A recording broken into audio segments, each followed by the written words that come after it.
Само граѓаните кои се уште не уплатиле било каде за огревно дрво и тие што немаат средства да си купат, знаат во каква ситуација се наоѓаат или како име на 40 на дена пред официјалниот старт на грејната сезона.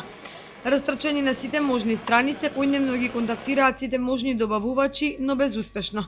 Огревното дрво оваа година урива ценовни рекорди. На пазарот владее вистински хаос, а како времето одминува, така растат цените.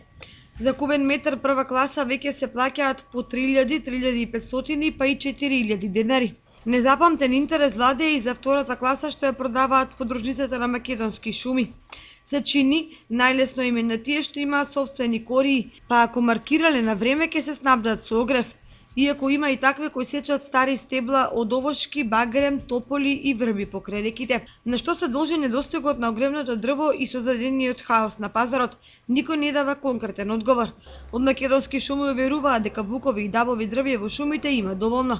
Меѓутоа проблемот се создава со комплицираните тендерски постапки, потоа со појавата на трговци кои играат некаква улога на препродавачи, заработувајќи при тоа на грбот на крајните купувачи.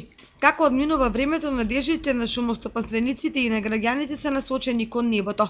Сите посакуваат ова продолжено лето да потрае што подолго. Прво да има услови што поголеми количини дрвна маса да биде транспортирани од планината и второ да се пролонгира грејната сезона, за да има време огревот да се исуши за да гори во печките.